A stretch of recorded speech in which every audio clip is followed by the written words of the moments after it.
Hi,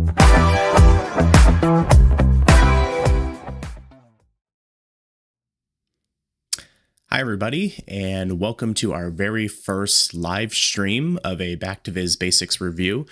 We haven't done these videos for a little bit as we were trying to figure out different ways to make them a little bit more accessible for people and a little bit easier on our team to put together. But we're going to be doing these live reviews with every challenge that we have. So we'll be streaming them on YouTube and LinkedIn. So feel free to join and chat along and put some things in the chat. Typically how these reviews work is I'll go through 3 to 6 visualizations that were submitted. So if you are participating in our challenge, it's really important to submit them in our tracker. That is where I go to pull up the dashboards that have been submitted for each week. Other than that, we'll just go through each of the visualizations, talk about some cool things that they did, talk about how they're impactful, and maybe offer 1 to 2 suggestions on how to improve the visualization. So for our week 10 challenge, the challenge was to build a heat map. The data that we were working with were iceberg sightings that were recorded by the International Ice Patrol. So the International Ice Patrol was established after the Titanic tragedy in 1912, and they were set up to basically monitor North Atlantic iceberg activity and just to record sightings to prevent not only ship accidents, but also unravel changing ocean patterns. So a lot of cool visualizations came out from this challenge for this week, so let's go ahead and check them out. All right, so before we get into the visualizations, here's our submission tracker like I was talking about. So make sure you go to my Tableau public page. You can search Eric Balash and submit a viz, and that will bring you to a form. Then the data from that form gets populated into this dashboard, which is a nice collection of all of the submissions that we've had for every single challenge that we've done over the past 3 years. So make sure that you are submitting and sharing your visualizations.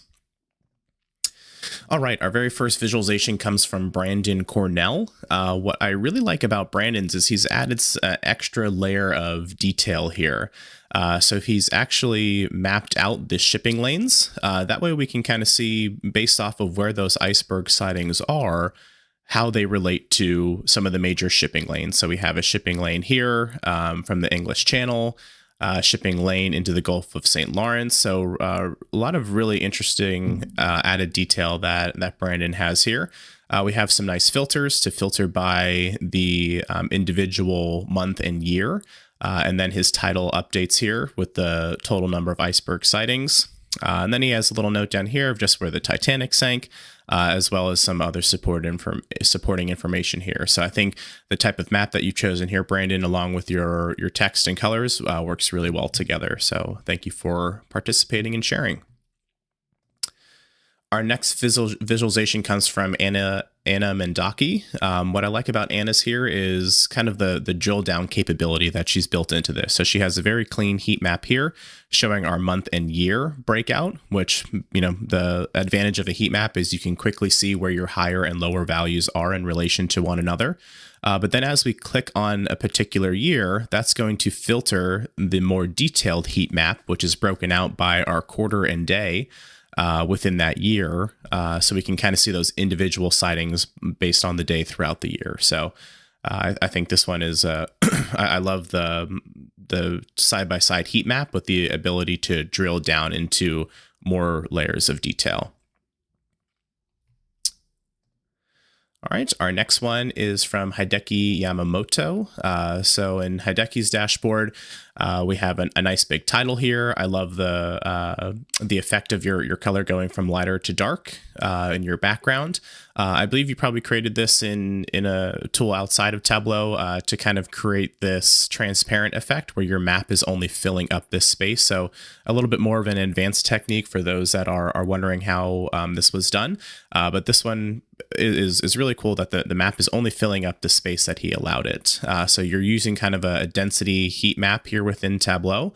And another really cool feature that Hideki used was the option to hit play here on our date and watch it change month to month. So this is a neat feature within Tableau. If you take kind of like a date field and put that on pages on the pages card, you kind of get this play feature. And this is really great for viewing trends over time. So a little bit more of some more advanced techniques here in this dashboard, but a lot of great takeaways here. I also love the breakout of the small heat map down here at the bottom as well.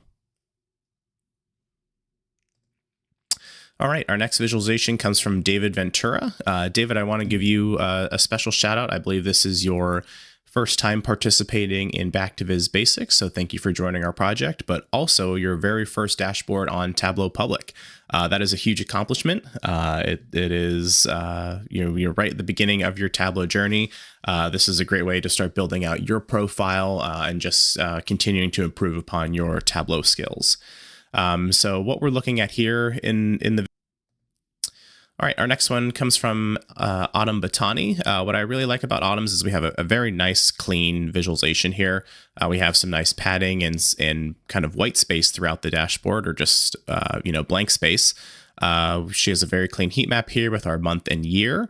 And then a really neat feature, which I believe uses dynamic zone visibility to kind of change the color and background throughout the dashboard. So really just an option here to change your color palette. I think this is pretty creative and neat. So I would definitely download Autumn's and kind of pick this apart if you're interested in learning more about dynamic zone visibility and how to change things throughout your dashboard. And finally, I want to give a special shout out to Dennis Cow. Dennis is kind of the king of maps, in my opinion. Everything that he puts together from a map perspective is awesome. So he has kind of these small hex bins over here to filter by a particular year, or we could select all. Let's let this update in just a second. Has a title here that will update based off the selection. So what I like about the feature here is using the hex bins, we can see where there have been sightings at all times. But as we filter for a particular year, we can kind of see how that shifts and changes. So we kind of have a higher amount of icebergs here where it's a little bit darker, but then we can kind of see those areas where there weren't sightings in that particular year. So I really love this feature. Dennis's map is incredible. I love that you have the kind of the high level view of the area that we're looking at down here, as well as just your supportive information here at the top right. So really great job, and thank you for participating. All right, everybody, thanks for joining. That is all the time that we have today for our reviews. Like I said, we'll be doing these with every challenge that we put out there. So make sure you submit your dashboards in our tracker. Make sure you follow us on LinkedIn and YouTube. If you're interested in learning more about Back2Viz Basics, just give that a search on Google and go check out the Tableau Student Guide. Thank you so much for joining, and we'll see you next time.